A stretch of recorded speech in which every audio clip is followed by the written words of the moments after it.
Ever get the feeling that the politicians are giving us the same old song and dance? We all know that the Israel-Palestine problem is unsolvable, at least the way they are trying to solve it. The politicians are lying to us. They suffer under the assumption that if they ignore the problem, it will go away. And so instead of answers, politicians keep giving us the same old tango. But it won't go away. Both sides detest each other, no matter how much they profess to love and tolerate each other now. The Arabs do not want Jews living among them. The Israelis want a Jewish state with as heavily a Jewish majority population as possible. And the dance goes on. There is no way such hostile populations can share such a small land with each other. It can't be done. This is not a question of morality or of ethics. Neither side can agree on morality or ethics. They do not even agree on God or the Holy Books. This is basically nothing more than a question of physics. Simple physics.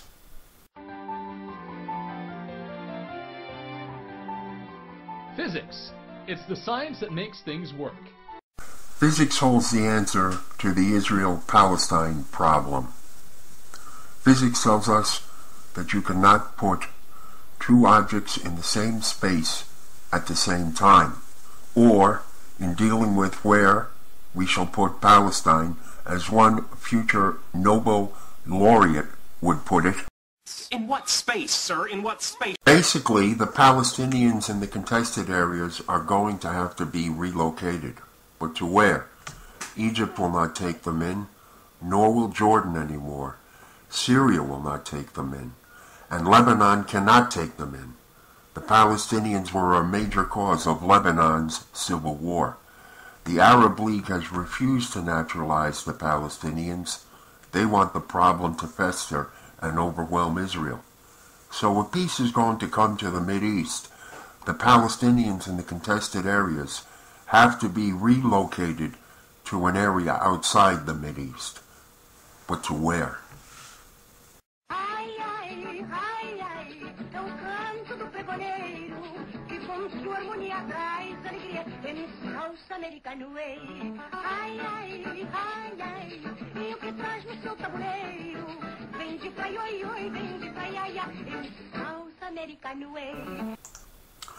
South America has a massive ethnic Arab population, over 20 million strong, in a continent of 400 million.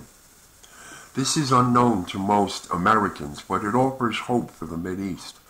Perhaps South America can absorb the Palestinians, whom nobody else seems to want. Let's start with Chile. Chile is 5% Arab, which is the largest of Chile's many non-Spanish origin ethnic groups. 5% may not seem like a lot, but the Chilean Arabs have clout. In 1947, Chilean Arabs were able to persuade Chile's pro-Zionist president to have Chile abstain from the UN partition vote. To this day, the Chilean Arabs are middle to upper class. They are 99% or more Christian, usually a mix of Maronite Catholic or Syrian Orthodox Christian. What is noticeable is that Chile has the largest concentration of Palestinian Christians in the world, surpassing in number even the Christian Palestinians in the contested areas of the Mideast. The immigration of Arabs to Chile was so large that it became a matter of historical record during Chile's bicentennial in 2010, when Chilean TV had this commercial recognizing the Arab contributions to Chile. It was from a series of commercials called Bicentennial Postcards.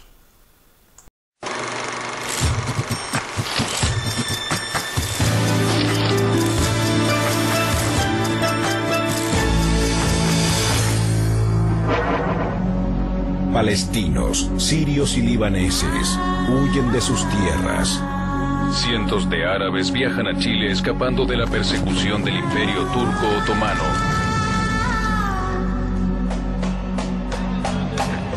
Encontrarán un segundo hogar.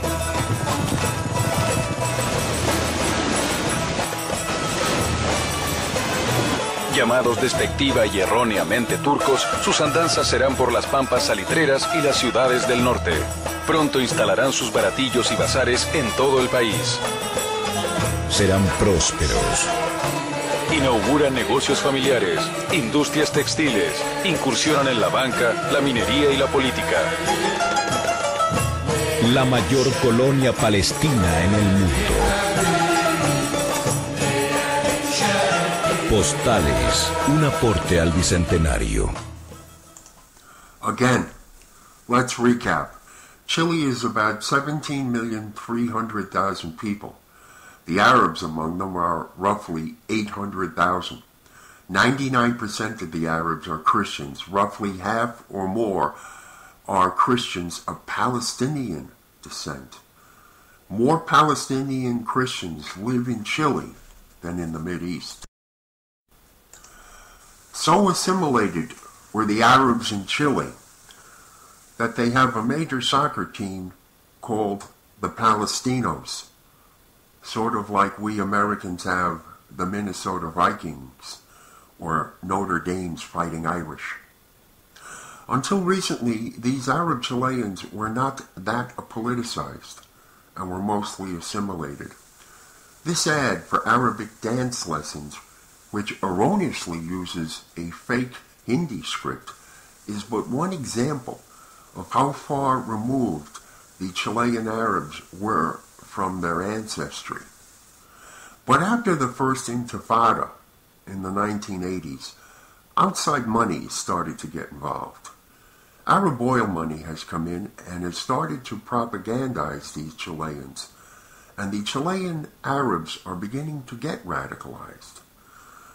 Like American Jews who are rediscovering their Hebrew roots, these Chileans are starting to rediscover their Arab roots. Some are showing an interest in learning Arabic, the forgotten language of their distant ancestors. Notice the mosque in this image. Chilean Arabs are over 99% Christians. Why not an image of a Jerusalem church? Their ancestors started fleeing in the 1800s to escape Turkish Muslim persecution. That sad part of Arab Chilean history is ignored. Clearly, outside money is pushing part of this rebirth of Arab ethnicity. The next image is of their central website, FIRB Chile. The acronym looks much worse in English than it does in Spanish. FIRB, the Federación de Entidades Árabes, or in English, Federation of Arab Entities or Societies, is an umbrella organization for Arab groups in many Latin American countries. For example, there is a FIRB Argentina and a FIRB Venezuela. But what we want to notice is that on the FIRB Chile website, Israel is blotted out on their header. This denial of Israel will be common to many Chilean Arab websites, as we shall see.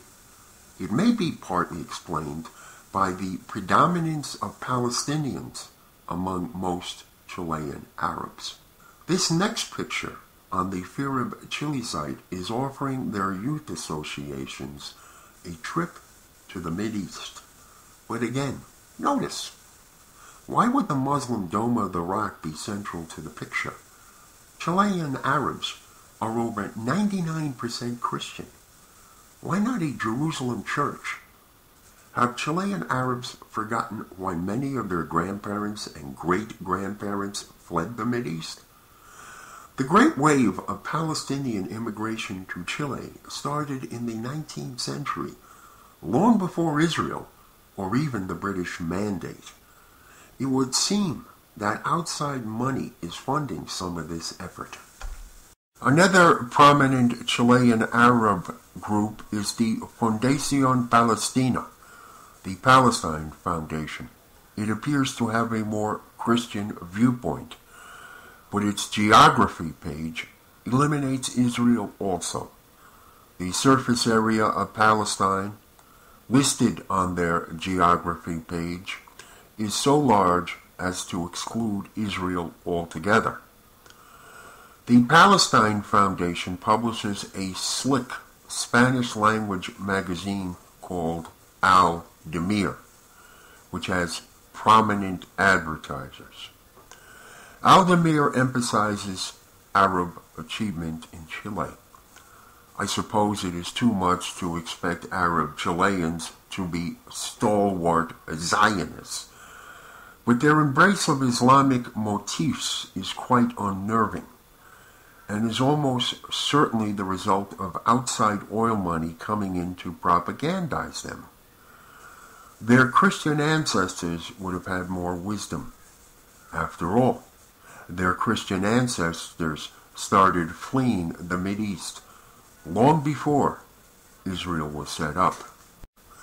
However, we must remember that this attitude is only the official attitude of organizations and not necessarily of individuals. Moreover, Chile is also 15% evangelical, and evangelicals in Latin America tend to the more sincere variety, often pro-Israel. This would more than counterbalance any pro-Palestinian sympathies in this matter. A good example can be taken from the recent Chilean mine crisis, where one of the spiritual advisors in the mine was an evangelical preacher. And his capsule appearing now.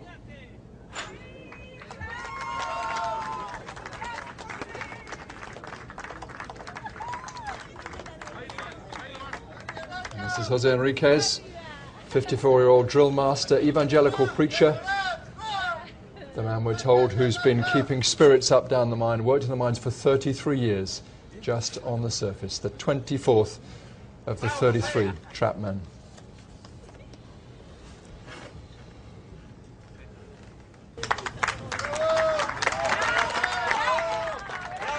Big, broad smile and celebrations with number 24, Jose Enriquez, an evangelical preacher.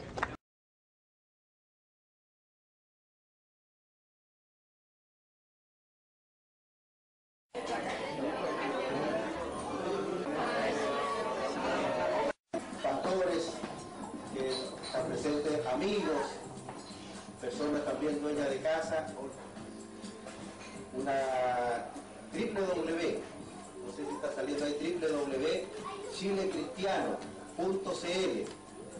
Les da una cordial bienvenida a este programa especial que se ha preparado para hoy.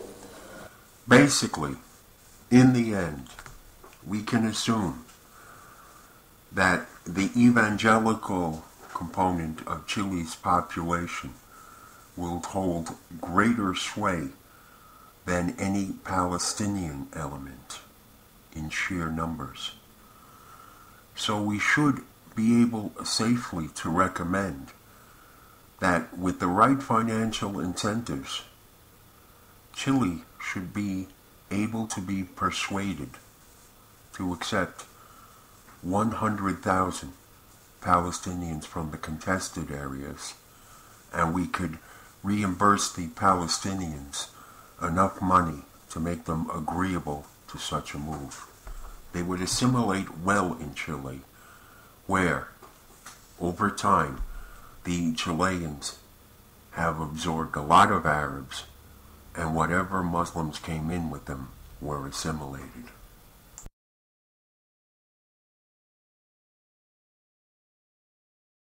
Brasil,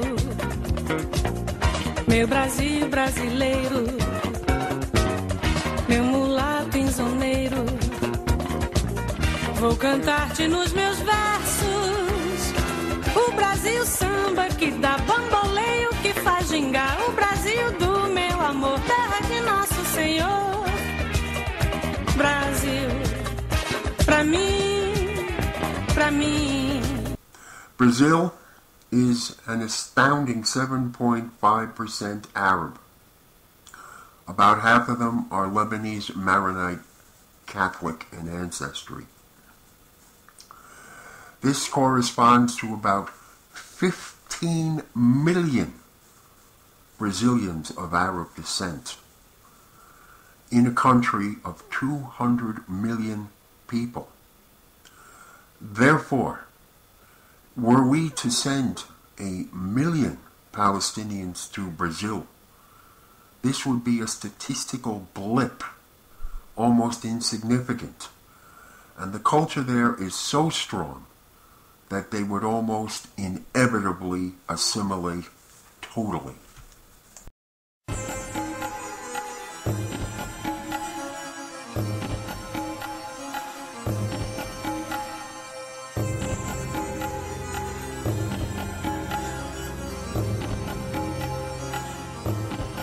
A colônia árabe é muito forte aqui em São Paulo.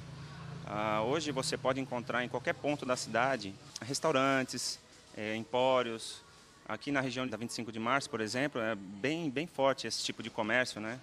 Eu recebo assim gente do Brasil inteiro aqui e o pessoal procura porque adora mesmo, né? Pão sírio, romos, babaganute, mesmo enlatado, esses importados são muito gostosos, né? Trigo para quibe, todas as especiarias, pimenta síria, cardamomo, fora damasco, figo turco, que também faz parte da culinária deles, né? Então isso daí vende muito, não é? Posso falar que é nosso carro-chefe aqui no Empório. O centro é indiscutivelmente a região mais árabe de São Paulo. Quando meus avós vieram para cá, com meu pai pequeno, eles chegaram aqui em 47. Todos os árabes vinham para cá e se instalavam na 25 de março. E aí ficou essa cultura, essa raiz. Os nomes das ruas e das lojas ainda estão aqui marcados.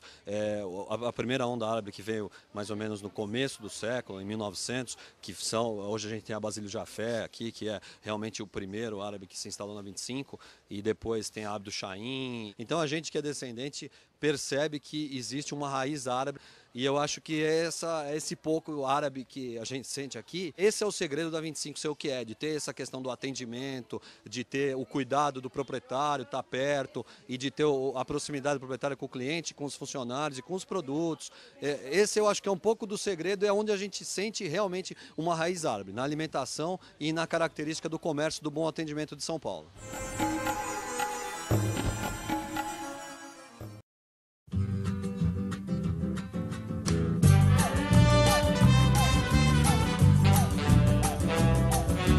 Moro num país tropical, abençoado por Deus e bonito por natureza. Mas que beleza! Em fevereiro tem carnaval.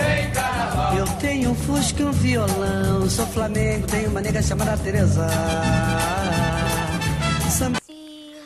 Peru, quibe, batata, batata!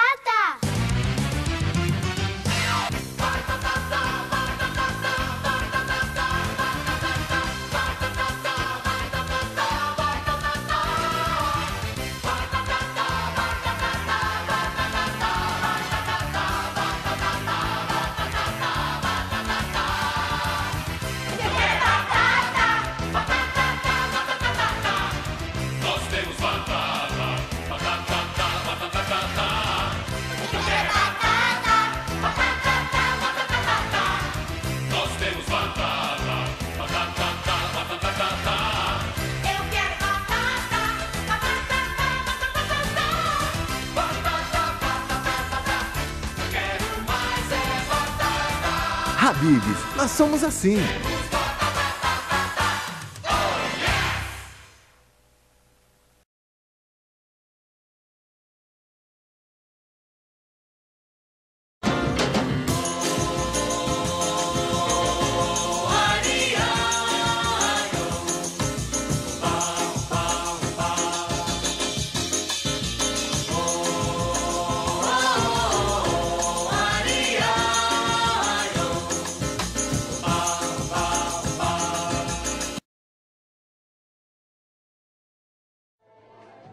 Brazil is a land in revival right now, a land where tens of thousands will flock to a single church on Sundays, a place where millions will gather in the streets at massive worship events. It's a place where belief in miracles and healings is high, prompting some to say that's why they're experiencing so many. Brazil is about 20% evangelical, and their numbers are growing so fast that Brazil is expected to flip to a majority evangelical country in a decade or two. These people are not afraid to go into the crime-ridden, drug-smuggling favela slums of Brazil, and we can be assured that a few mullahs will not scare them. If the samba does not assimilate the Palestinians, if the beaches do not assimilate the Palestinians, if the Casacha moonshine does not assimilate the Palestinians, the Pentecostal preachers will. In the end, Brazil could easily take in 1 million Palestinians and assimilate them in 1 to 2 generations. This will not be cheap. There will have to be financial incentives to both the Brazilian government and the individual Palestinians, but it can be done. But probably the most astounding country is Argentina, where the Arabs are 9% of the total population and the 4th largest ancestry after the Spanish, the Italians, and the French. The Arabs are over 90% Christian, primarily of Syrian Orthodox and Maronite Catholic descent. They are around 3.5 million in a country of only 41 million. Argentina has 41 million people. Anywhere from 3.5 to 4 million claim some degree of Arab ancestry, though many are now intermarried with Italian, Spanish, or French elements. 90% or more are Christian. While there are some Muslims, they are usually non-practicing. The Saudis recently financed the construction of the King Fahd Mosque in Buenos Aires, but only a few thousand attend the services. In practice, most Argentine Muslims have secularized and eventually marry into a Christian family structure. The Argentine Arabs have greatly affected the culture. Arab-Latin cultural events are quite popular. Mario Curlis is a world-famous Arab-Latin composer, and Carlos Menem, born to Syrian Muslim parents, became president of Argentina, though he nominally became Catholic first. He operates a vineyard, something a practicing Muslim would never do. What has to be remembered is that Argentina was very similar to the United States. From 1880 to 1950, Argentina had massive waves of immigration, so much so that Italians now outnumber the Spanish stock, even though Argentina still speaks Spanish. Germans are 8% of the population, and most came long before World War II. 17% of Argentines have some French ancestry. Juan Perón had Italian grandparents. Their recent President Nestor Kirchner was of Swiss-German ancestry. The Arab immigration was the 3rd largest immigration group of the many immigrants to Argentina. This recent documentary, Beirut, Buenos Aires, Beirut, was made by Veronica Spinelli, an Argentine actress who was once a child star on the Disney Channel in Argentina.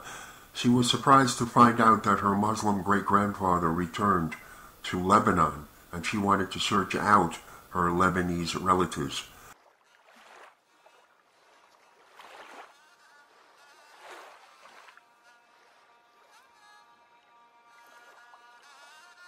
Antes de morir, mi tía abuela Zenona me contó un secreto. Mohamed, su padre, mi bisabuelo, no murió en Argentina, sino que volvió al Líbano dejando abandonada la familia que había formado aquí. Ella y sus hermanos, enojados por su partida, cortaron toda comunicación con él. Él nunca regresó. Alguien le contó que Mohamed se volvió a casar en el Líbano y que es probable que haya tenido más hijos.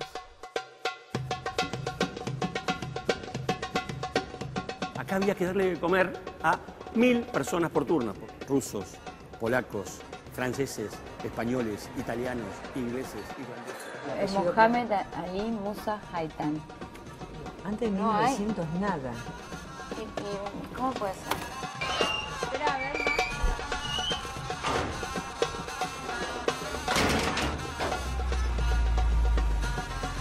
Le cambiaron el nombre. Ponían lo fácil y lo conocido, Ali. La verdad, nosotros llevamos Ali, pero verdadero nombre papá no llega aquí. Yo lo que no entiendo es esto, si la inmigración árabe es la tercera, ¿no?, en cantidad, tendría que haber una lista gigante de allí. Pero no tengo información documental que me asevere lo contrario. Él vino del polizón, porque él se estaba escapando. ¿Tiraste unas fotos? No tengo ni una más, todas las tenés vos. Para ellos no son más que datos referentes a personas que entraron al país. Quiero saber quién era Mohammed, cuándo llegó, por qué se fue y si tengo otra familia que no conozco al otro lado del mar.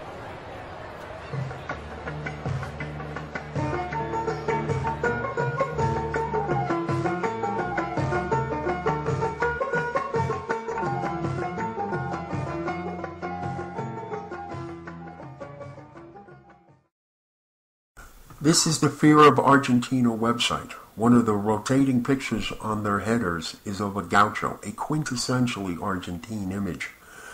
There is no map on their header which denies Israel's existence. Unlike Fear of Chile, Fear of Argentina appears to be less radicalized and more into assimilation. This is probably because Argentina's Arabs tend to be Syrian Orthodox Christian or Lebanese Maronite Catholics, and not so much Palestinians. Argentina used to broadcast 4 TV shows which were aimed at the Arab communities. Among the more famous was Desde el Aljibe, which means from the well, a program run by Christians but secular in nature.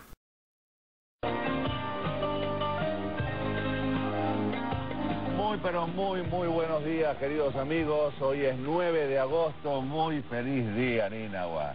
Gracias, Día del Niño. Que intentan representar acontecimientos importantes de la vida de las familias, como pueden ser el nacimiento, el matrimonio o cumpleaños. Es una costumbre que ha permanecido en el tiempo. La música árabe tradicional que se usa para el dab, que tiene instrumentos como, bueno, el derbaque, el daf, las cítaras, etcétera, etcétera. Es un baile muy feliz y muy alegre. Históricas y culturales, es exclusivamente lingüístico y no debe confundirse con el de musulmán. De hecho, muchos árabes son cristianos. El concepto de mundo árabe o nación árabe es relativamente moderno y está ligado a los nacionalismos europeos que vinculan el idioma con la estructura política. What is clear is that Argentina has taken in massive amounts of Arabs. It is estimated that many of these were Muslims, but over time their descendants became Christian.